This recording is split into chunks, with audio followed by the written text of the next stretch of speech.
QUASAR QUA-NOLOGY number 2. This is your co-host, Michael. And for our second episode, we are joined by... Jolie, or better known as G.I. Jolie, I guess. Yes. So, we are also the producers of the comic book Syndicate, and this is our maiden voyage for podcasts. I've already done a few with Josh, as everyone knows, but this is technically QUASAR QUA-NOLOGY number 2, covering Defenders. Okay, so as we're talking here, I'm just going to bring this up on the Marvel database. Now, the reason that we're covering these issues, as you know, on the QUASAR QUA-NOLOGY is that we're following every appearance of Quasar. At this point, he was still called Marvel Man. So it's kind of interesting because we're kind of doing like a tour of various Marvel titles. You know, we've done Captain America. We're going to do the Hulk. This month we're doing Defenders, which was always a strange book. It was started by, I believe, Steve Gerber, Steve Englehart, people like that. It was always sort of an oddball comic. At this point in the run, it was certainly not one of Marvel's better books. I can only say this. It was written by David Anthony Kraft, who, other than these oddball Marvel comics that he wrote at this point, the only other thing he's known for is he did create the magazine Comics Interview, which at one point was a very, it was a good source of interviews for comic book creators in the 80s and stuff like that. But other than that, I've never really heard anyone mention him. So judging by his reputation, I'm going to say he's probably not the greatest writer. Judging by these 3 issues, he's certainly not a good writer. Like, sorry, Dave. I don't think these. Maybe he's capable of other things, but these comics are not good. I don't know what to say beyond that. Do you want to give your general impression, Jolie? Defenders number 62. What do you think? Well, I've always sort of been... I mean, the covers are dynamic, and then that alone will draw you in off a newsstand.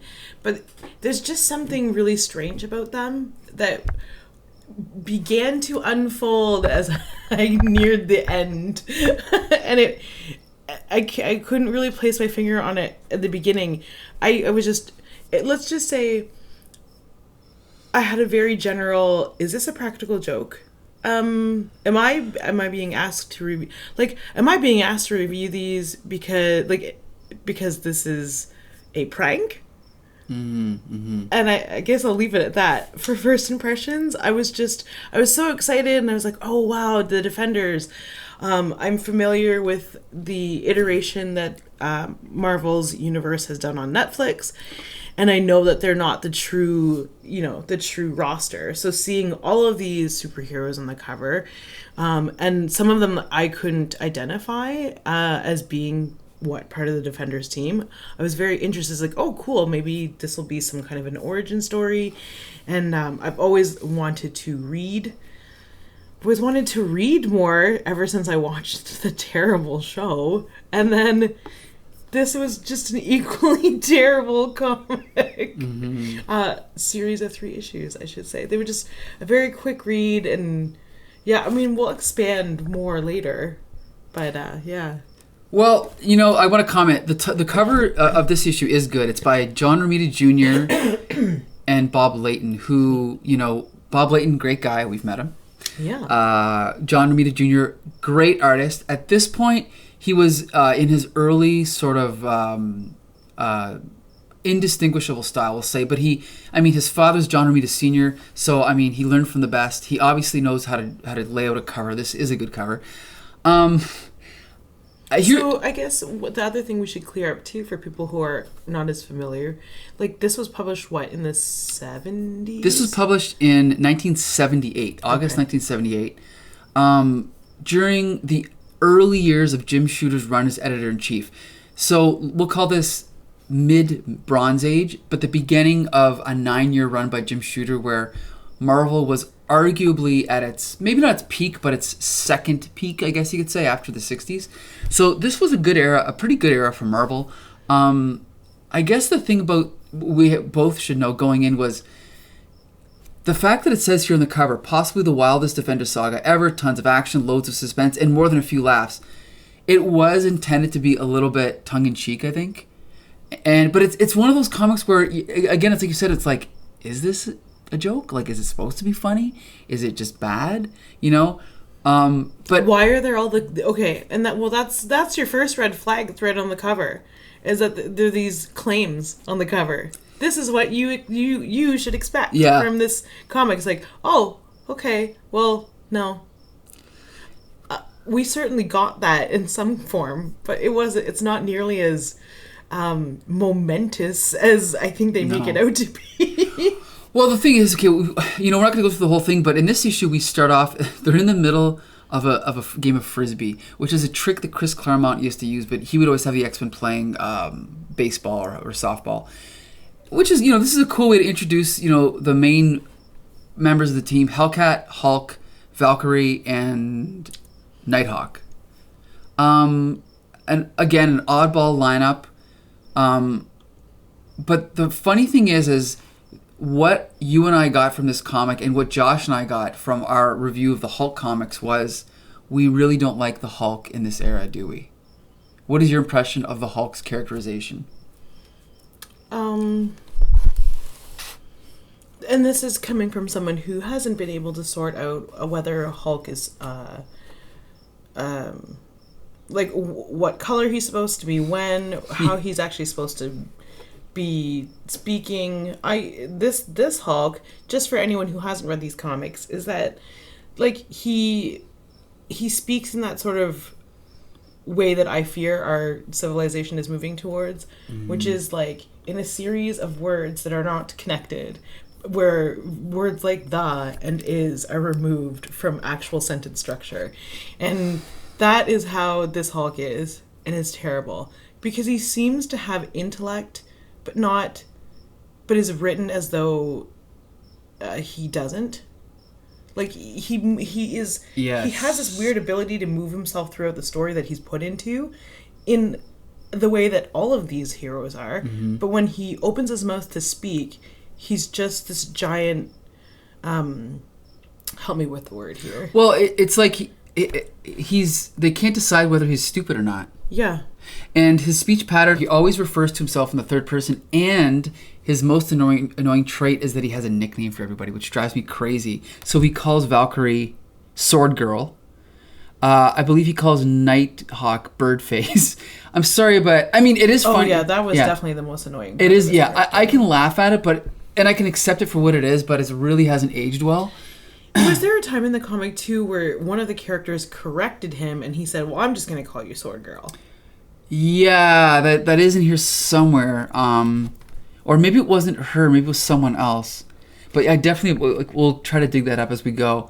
But you know what's even worse? Is that not only does he have nicknames, so do the other people. They all have nicknames for each other, like Nighty. Or Nighty, ready or not. And it's like...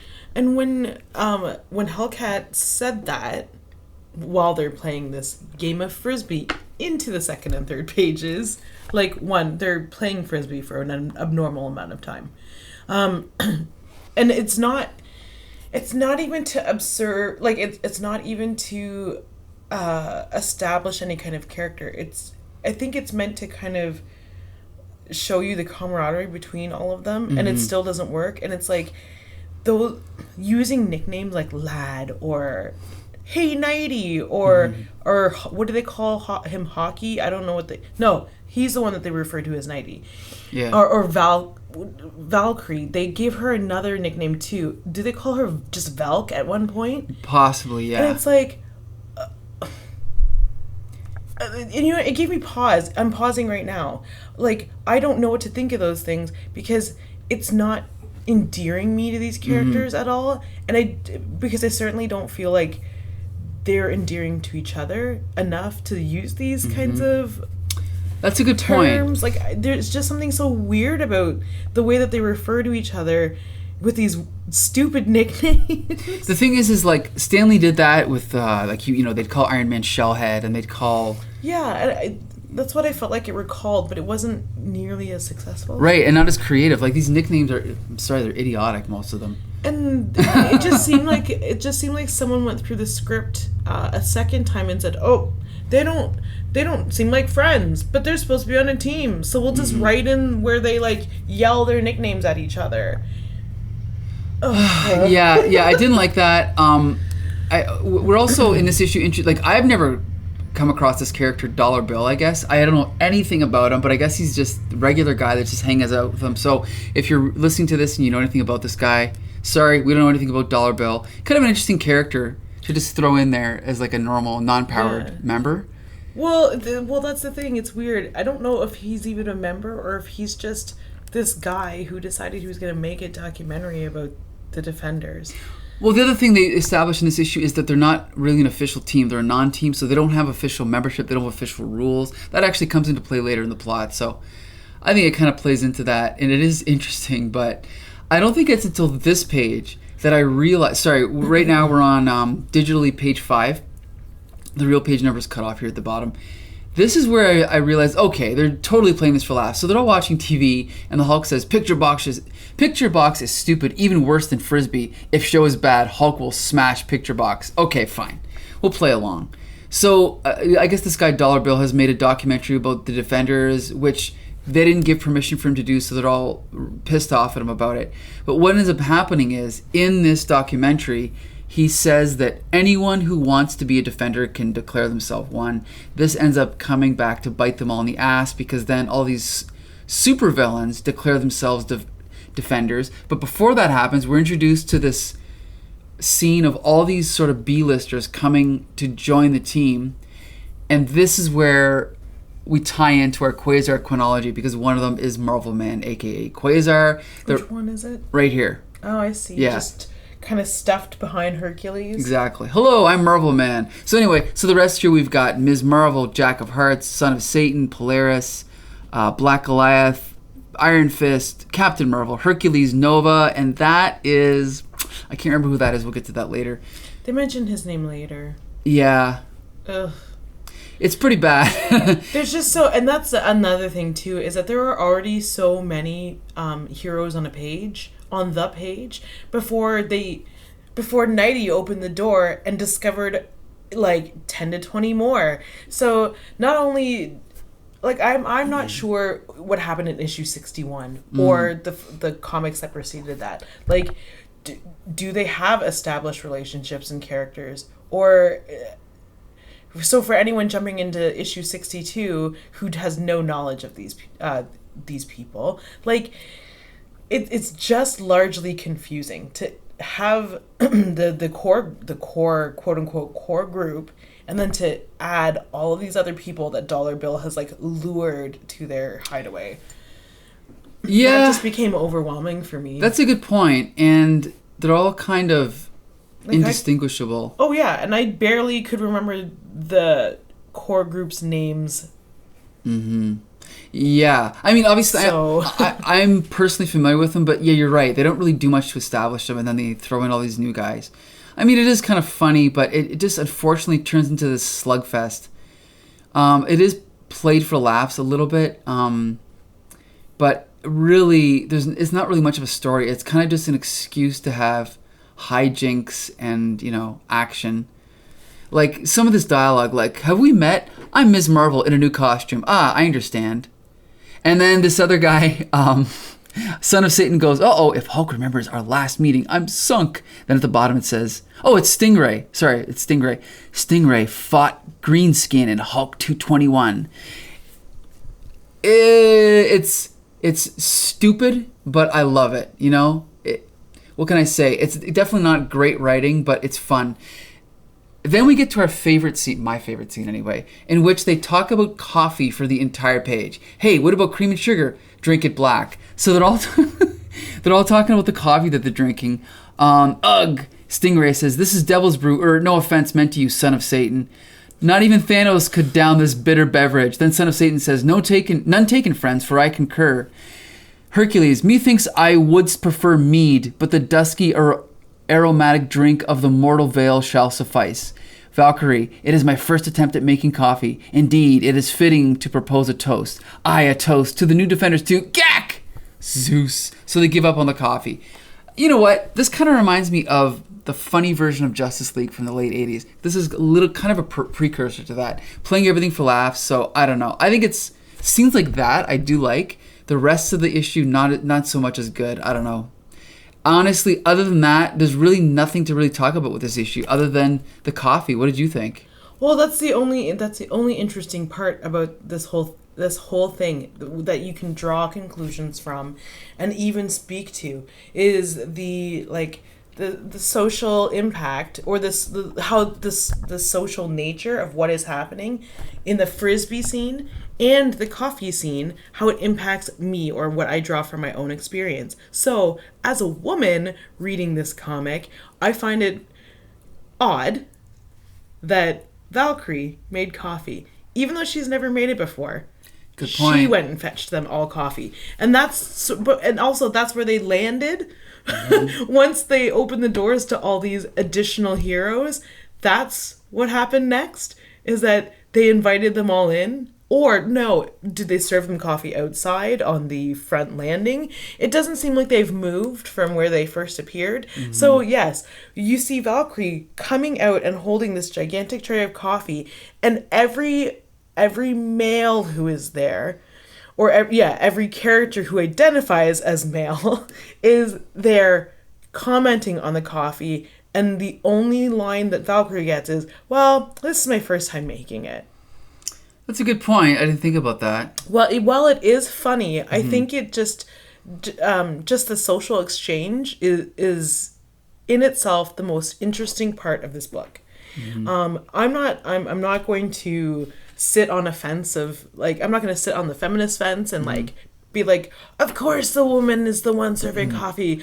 I don't know what to think about its place in this story yet to even get to that point. So for now, I'm mostly intrigued by it because I don't know why it's happening. You know, that is a good point. Why would the one person who's never made coffee before be the one to make it? It really doesn't make any sense. Yeah, because you would think that the Hulk having... And that's another thing that I can't wrap my brain around the Hulk is that how much of Bruce Banner exists while he's the Hulk? Because he's a scientist, and every scientist I know thrives on coffee. So it's wouldn't of all of them, the Hulk would know how to make coffee. Good point. Over and above the mythological Norse woman who flies around on a magical horse. They probably don't have coffee in Valhalla. They probably have some kind of flowing fountain of, I definitely not coffee. Yeah. So I guess it's played... Even she's repulsed by her own coffee. So who else is on this team? It's the Hulk, her, Nighthawk, and Hellcat. I would even go so far as Nighthawk might even be able to make a good cup too. Or Hellcat, yeah. So it is a funny scene. It is played for laughs, but you're right. It raises a few questions. It raises a few questions, and the amount of time we've devoted speaking to it is by far the most interesting exchange between everybody in the book. Well, just like in the movie Avengers 2, the best scene in the whole movie is the party scene where they're just telling funny stories, right? Yep, that whole scene, also the shawarma scene, and it's there's no mistake when people say food brings people together. It's we're drinking coffee while we're sitting here talking about it. So good point. Yeah. Okay, so there's not honestly, I hate to say it, there's not much to say about that issue. The only thing it kind of just ends there. Yeah, it's got a weird ending, a really weird cliffhanger where basically they all decide to gang up on the Hulk. And that's the cliffhanger. Get him, group, huh? Next issue, sheer Hulkacost. Okay, whatever. Okay, so let's go to the next issue. So on to issue 62, where the Hulkacost is in full swing. Yeah, actually 63, the Defenders. Sorry, 63. Old Defenders and new slug it out to the finish. Tournament of Heroes. Good cover by Joe Sinnott. This issue is, again, by David Anthony Kraft, drawn by Sal Buscema. This time with inks by... Oh, sorry, no, it's Jim Mooney again. Jim Mooney is mostly famous for doing Supergirl in the 60s and also doing Hit It Run, Ghost Rider. Great artist. This is sort of, again, standard Marvel art of the day. Fairly good, but sort of unremarkable. So we open up with a slugfest between all these heroes and the Hulk. Kind of a page waster until Iron Man comes in. And then basically tells them that hell has broken loose because all these bad guys are declaring themselves defenders and kind of wreaking havoc in Manhattan. So anyway, so they have to kind of go and deal with that problem. And, again, it's kind of just more ridiculousness. But I do have to point out, one of my favorite things about this whole issue is when Hellcat shows up with her Hellcat mobile. Awesome. I love that. I don't know what you thought of that, but did you even notice? Why does she have a Hellcat mobile? I'm not really sure. I don't really know much about Hellcat, to be honest. She was kind of big in the 70s, but kind of disappeared after that. Me neither, but if she is a feline, felines are some of the fastest runners in nature. Mm-hmm. It seems very strange for me that maybe she's rich. Maybe her alter ego is loaded. I don't know. It's funny. She is actually... She's driving what? Is that a Porsche? It's a Porsche. And that's the thing is, I don't know much about her, but this is the same... This character, what's her real identity? I can't remember. Let me just see here. We will Google it. Let me get my... Hellcat. Research mode out. Patsy Walker, I forgot her real name. She is actually the same character in Jessica Jones, who they called Trish. I never got the Jessica Jones season 2 though, but I only know her from season 1. But Trish is in season 1. She's the blonde friend. Yeah, that's what I mean. But I never just saw how they developed her after that. Oh, very cool in season 1, but not quite the same character as she is in the comics. Patsy Walker was around in the she first appeared in the 40s. I didn't realize she was that old. But she was kind of like a romance comic character, and then they turned into a superhero. Okay, so let's get to the part. I just want to see. Click on, so powers her powers and abilities. She possesses a magic cloak, which enables her to sense mystical phenomena or deflect mystical attacks. So she's able to summon her costume at will, which is something all women would want to possess. She also can retract her claws and grappling hooks from her wrists, which is sort of like She's also a well-trained martial artist and gymnast, having trained with the Avengers and Moondragon. Okay, so, that's certainly terrifying. I was like, so she's kind of got, weird summoning abilities. No, she also has claws that come out of her wrists. All right. Okay. Kind of strange. Again, that doesn't really explain her why she has a Hellcat mobile, but whatever. It's fun. It's good fun. So they go to New York, and including our pal Quasar, who's still called Marvel Man, and they basically run into this group of. There's a funny scene where they encounter. I don't even want to talk about this. Sorry, it's so bad. Where basically this father is claiming that his kid is... No, the father... Okay, so they're on their way to the main action, and they run into a man who is screaming about his car being stolen, and that one of those defenders is in that car. He stole my car, get him, and then they get the car, and inside is the man's son. And... this happens for absolutely no reason, because if only to stall them, but for no reason.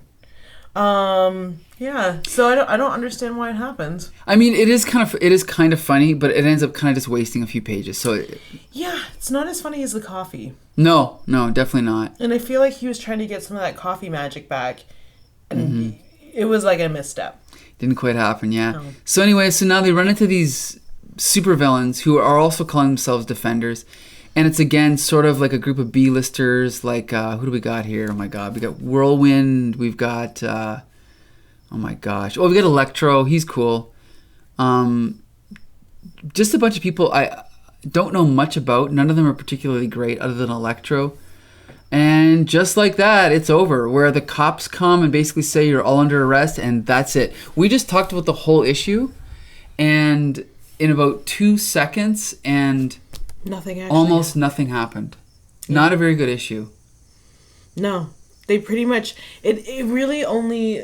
I wanted to save this comment till the end, until we got to the end of 64. Yeah. But honestly, the things that happen in all 3 of these issues could have happened in one of them. True. There's certainly enough pages to drive the action from 62 on in one book. And I don't... 63 is almost superfluous. It only serves to set up the one point, which is to strengthen the one point, which is there are some evil villains who are pretending to be defenders. And it's like that was the one point that they knew they had to write and explain, and they wrote and explained it in one issue extremely poorly. Yeah, I guess what it comes down to is, let's just put it this way. This is not decompressed storytelling. This is, 80s style storytelling. There's 6 panels per page. There's lots of dialogue. But if you were to explain this or pitch this story to someone, you could sum it up in 3 sentences. Yeah. So really, it's just... one sentence per issue. It's 3 scenes stretched out over, 18 pages. Not a very good issue. And even in my notes, I had nothing to talk about other than the Hellcatmobile. So, not very good. Other than the Hellcatmobile. Well, the other thing that these comics kind of do as well, by including... because the one thing that I always get in recommending older looking comics to younger children is that they look old. So I'm always looking for visual cues of these comics dating themselves, other than yellowed pages. So would I give these to my nieces, the ones who say, I don't want to read this looks old. By including architecture, things like nicknames, and vehicle models, that are antiquated now. That is what dates these things. And I don't think I think there was something about comics before that they didn't consider those sort of things when they were writing that they may consider now, where they almost look timeless now. If you gave this to a kid, you could tell by that old vehicle that man had stolen. You know what I mean? Yeah, I think it goes back to that whole idea that these were only meant to be read once, and I don't want to say thrown away, but they're the pulps of... Exactly. And even I remember it was, I don't know, one of the early doctors from Doctor Who said that when we made these episodes, they were not meant to be scrutinized 50 years later by adults. They were meant to be watched once and then never seen again by little kids. And so that's why I can forgive a lot of the kind of throwaway nature of these comics. But at the same time, there are comics being published during this time that are much better than this. So, and that's a really good point to bring up as well, is that, yeah, they weren't meant to be scrutinized 50 years later. But unfortunately, we're doing that right now. Exactly. Let's keep doing it. Okay. So this cover of number 64 of The Defenders is drawn by George Perez, one of my favorites.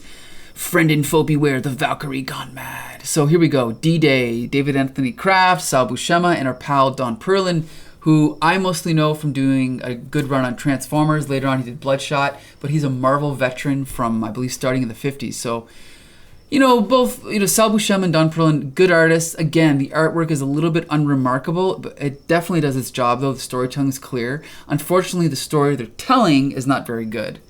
Again, we come in on this argument that ends kind of ridiculously, where the bad guys just sort of take off, and the cops are threatening them with saying they got to pay for all this damage, and then the heroes take off. And then it goes into this other storyline where we kind of follow the villains along, and now they're just doing a bank robbery. And I think at this point, both of us kind of our eyes glazed over, because I really don't remember what happens for the rest of this issue. But we both read it, so we should know, but I don't. Mm-hmm. Well, in the second issue, there was this whole subplot with a blob that should have been interesting, more interesting than the stolen vehicle, and I don't even remember that. No. And I think this issue here, the whole point of this is they also cut back and forth to the Soviets for some reason. Yeah, there's a subplot they keep coming back to, but we don't really know what comes out of it because we don't get to that. Yeah, it's so not resolved in this issue. So what they've done now is they've split up into teams. The Defenders and the extra Defenders, they've split up into teams, and Valkyrie leads a team of mostly flight-based superheroes, and they're now running after some of the supervillain fake Defenders, and they're now in New York City.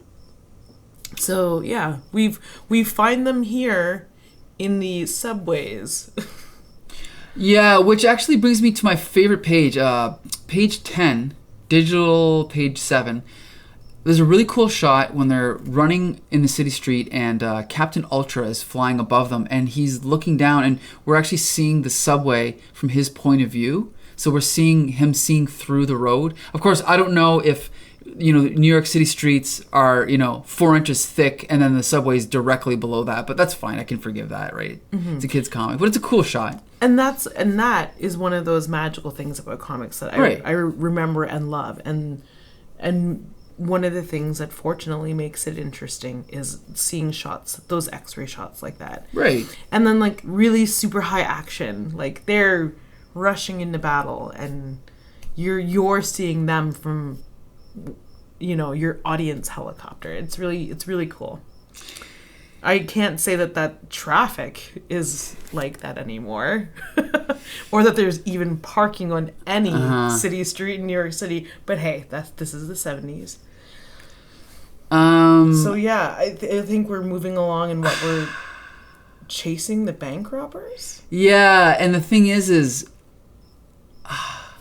I don't I just read this and I don't remember really what happened because it's just sort of, the whole one of the things about the art and the writing in comics is it's supposed to pull you in. But I find that as I'm reading through these panels, my eyes are sliding off the page because the dialogue is not really pulling me in to make me want to keep reading it, So no, and then there's a lot of extraneous dialogue from characters that don't actually pull the story along. Mm-hmm. And then suddenly they're somewhere else. Like you turn the page and there's somewhere else and those characters are gone. And it doesn't feel like their dialogue had been wrapped up. Like, for example, when we come off of the city street, something else happens and then Dollar Bill is there. Like I'm seeing him right there. And he was barely involved in the second issue that we read, but he was fairly involved in the first issue. And I had to think it gave me pause and I had to think about where I saw him before and why he was important. And I was like, oh yeah, he's a documentary guy. And I'm not even sure who he's talking to there. Is it like more moneyed people? This is, let's see here. Hey, honchos. Wait up, will ya? Howdy, Professor Turk. Empire State University for some reason. Then I have an idea that may intrigue you. Okay. So, you know what? This is probably guys that he's been working with in previous issues, but we don't know anything about that. Well, there's nothing wrong with that, but again, it's probably one of the more... It's almost like the most interesting thing about these comics is the more down-to-earth stuff, right? With, like we said, the coffee drinking, this Dollar Bill character. I guess maybe the problem is they spend too much time on the slugfest. And you know what I kind of realized as I got older? I love comics, and as you know, I've got 10,000 comics, and I love superhero comics. You realize you love comics? Yeah, no. I love superhero comics, but my least favorite thing about superhero comics is the mindless slugfests. And that's one reason why I think 60s DC, for as much as people, as much as Marvel revolutionized comics and changed the way they were written, Silver Age DC didn't have a lot of fight scenes. They had a lot of thinking, a lot of solving, and a lot of imagination, and a lot of really cool ideas. And that's one reason why sometimes I like reading Silver Age Superman and Superboy and Legion of Superheroes more than Marvel, because Marvel did tend to be a lot of just mindless slugfests, especially at this point when it was people trying to write like Stan Lee rather than Stan Lee. It wasn't nearly as good as the 60s stuff. I mean, there is some good stuff around this period, but this is definitely not it. Yeah, there's not enough of it in this issue, at least. No. Also, around this point, page 11, we get to our last appearance of Quasar in the issue. Again, he's still called Marvel Man. They get into an argument about who's the leader and blah, blah, blah. Nighthawk's trying to pull rank. And then basically they all decide to take off, so that's it for Quasar. In these three issues, Quasar's not really Quasar. We quit! Yeah, I know. He's not really Quasar. This could have been any character. It didn't have to be Marvel Man or Quasar. Kind of unfortunate that at this point... I mean, I know this is really only his second storyline that he appeared in, but he's kind of just treated like, fodder for a storyline. So it's kind of disappointing, but whatever. I mean, it's fine.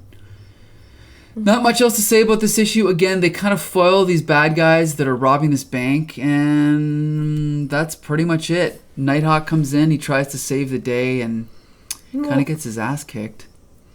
Yeah, and then the one thing for me, though, is that the characters started to get interesting. When they try to zero in on crime, or they try to focus, I should say, on the crime, like this character here, who is the Shocker, who appears to be dressed, who appears to have yellow skin, the way he's rendered, and is dressed in fishnets and lingerie. That's what it looks like to me. And his or her name is the Shocker. And he's forcing a Wall Street, like... bank executive, whatever, yeah. To make him a millionaire. Yes. Like, that's the level of baddie these people are. And they devoted 3 or 4 panels to it. Like, that's the kind of thing that reminded... You were talking about DC Comics before and how there was a lot of thinking and a lot of... there was just way more interesting things. And for some reason, for me, that was really interesting. Because that is exactly what a bad person would do. Good point. They would threaten the life of an accountant.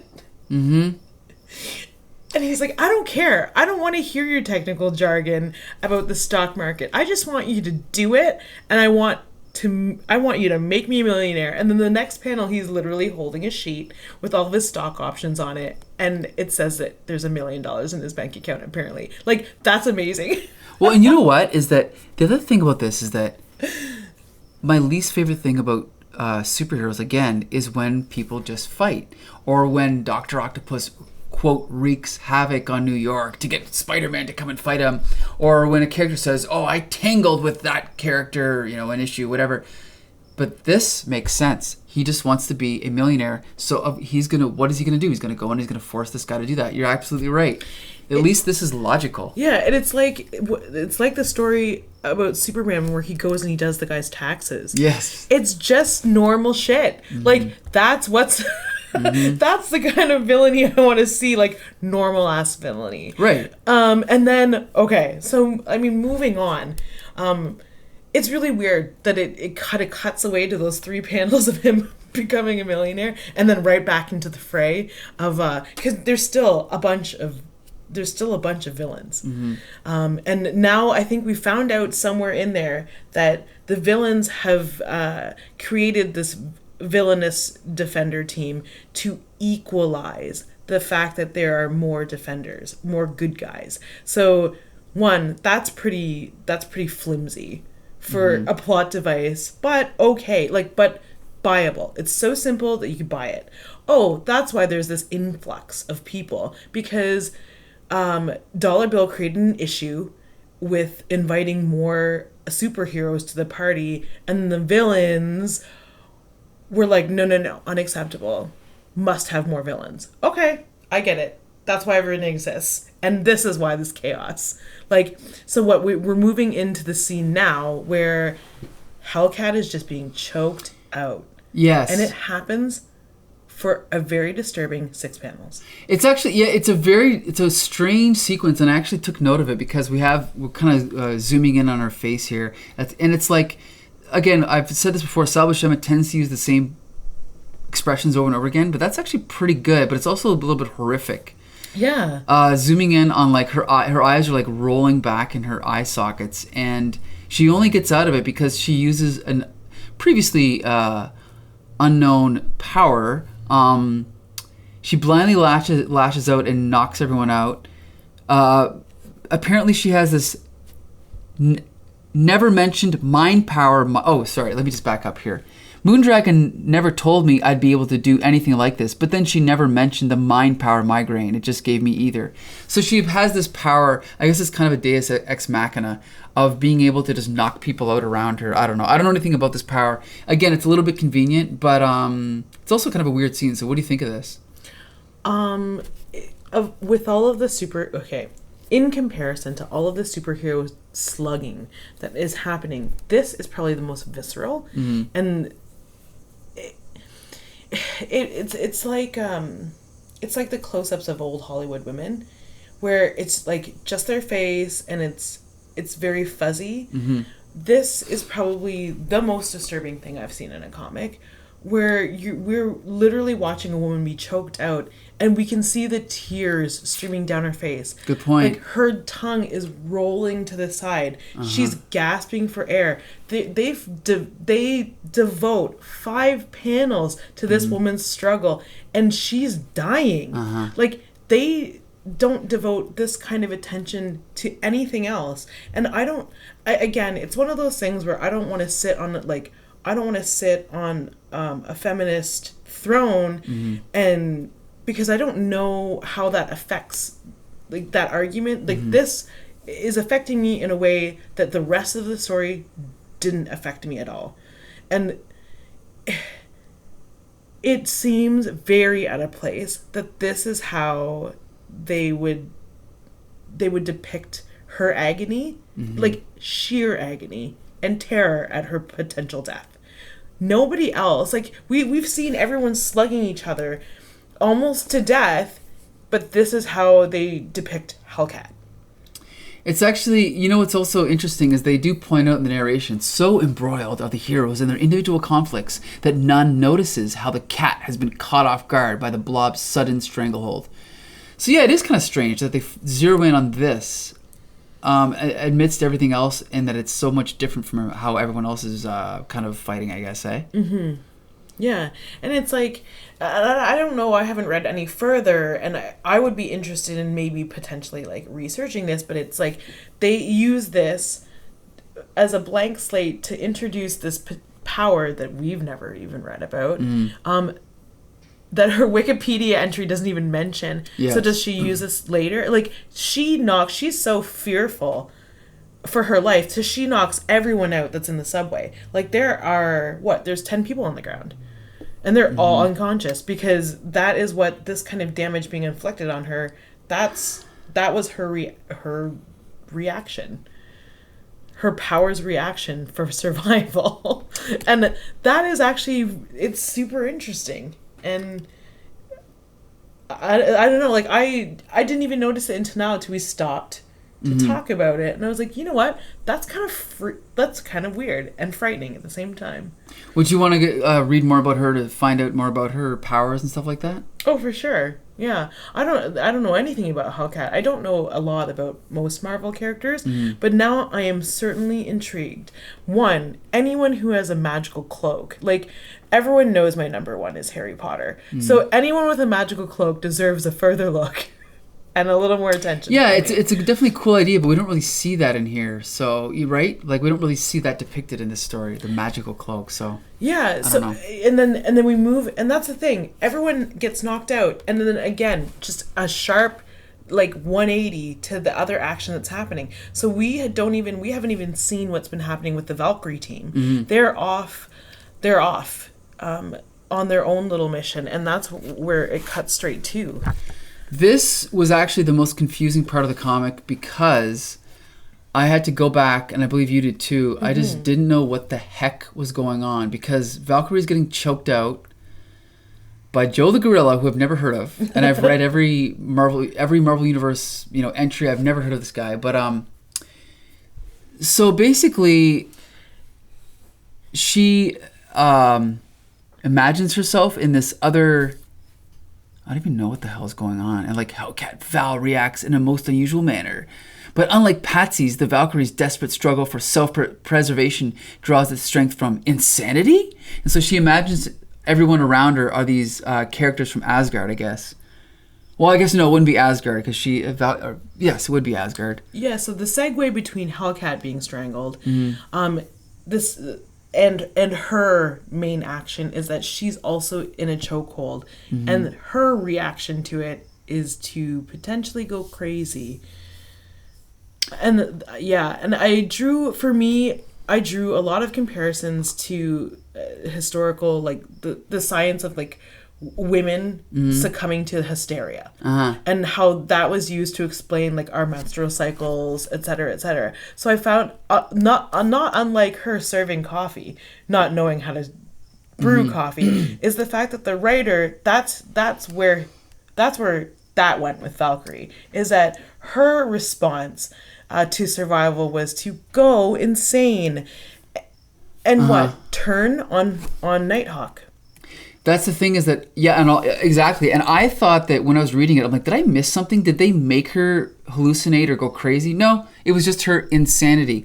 And can I also point out, she's basically like a goddess. And this is how easy it is to get her to just hallucinate that everyone who's on her side, on her team, she's hallucinating that they're against her. Great. Yeah, and that's why I couldn't. There's just something I grappled with a lot of things, but again, like you, I had to turn back a few pages and go, wait a second, why is she choking out Nighthawk? That's Nighthawk, right? Yeah, Nighthawk. Yeah. Why is she choking him out and then feeling remorse about it? Oh yeah, the whole issue is actually, like, when you go back to the start, the cover is devoted to her reaction to the chaos. It's actually called D-Day.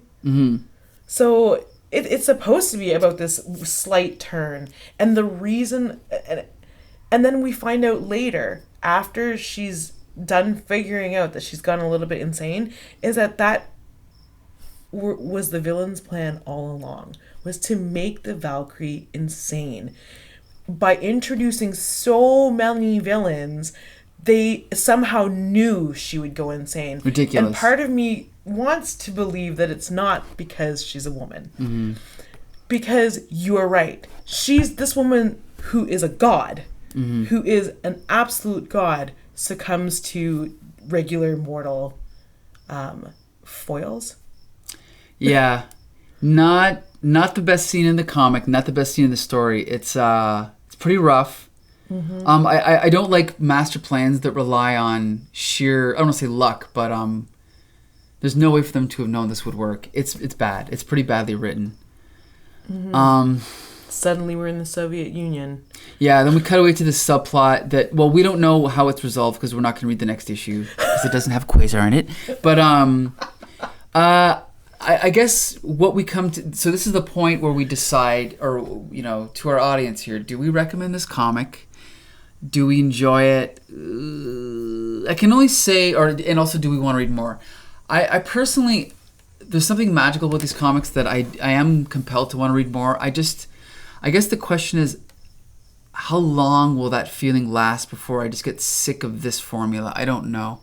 I could read more, but I got a feeling if it was David Kraft writing them, if it was the same type of kind of mindless action, I don't know how far I could go. So I'm very tentatively recommending this as a fun 80s comic or a fun 70s comic, but not particularly great. What do you think? I can't soundly recommend this to anybody who wants to read good comics from the 70s. However, I can recommend this to anyone who wants to use comics in an attempt to make arguments for the portrayal of women, or just the studies of women and how women were interpreted by men in the 70s. I can make that recommendation to anyone who is like a women's studies major, because not only are these women they're superpowered women, but they get lumped into the human women category. So no, if you're looking for, like me, a comic that was written in the 70s that it involves characters that you have any kind of like a glimmer of interest in, you're not going to get any backstory on any of these characters. You're just going to see them on a page slugging it out. I would go looking somewhere else, possibly just to their single titles or Wikipedia. Just you're not going to learn anything from them, especially Quasar, from these 3 issues of the Defenders. Not at all. Well, I also have to point out that in the next issue blurb, it says, next, action, adventure, and high drama behind the Iron Curtain in The Ambitions and Giant Amoebas, plus a special guest star appearance by Millie the Model. So Oh my god, she's like one of my favorites. there you go. So we had Patsy Walker. Now we're gonna have Millie the Model. So that is incentive to read the next issue. And not only does it say that, it's like honest. It's like in brackets. Oh no, honest. Millie the Model is making an appearance in Defenders. See, to me, that's like slightly intriguing because I used to collect Millie the Model. I think it's like now we go into my backstory. It's like I'm a collector of romance comics. So for me, seeing that is enticing enough to read the next issue, but only to see what they do with her. Me too. That changes things. So there you go. But again, these alliterations that they use to sell themselves way too hard. And again, they're just red flags and cover-ups for actual crap. Not great. 3 issues of the Defenders we just reviewed. Not spectacular. But again, we review them because they feature our favorite hero, Quasar. And next week on QUASAR QUA-NOLOGY, we'll be joined by our pal Kevin, who's going to help us review Captain America number 228, 229, and 230. Thank you for joining us. This is Mike L. And G.I. Jolie. From the Comic Book Syndicate. We'll see you next time.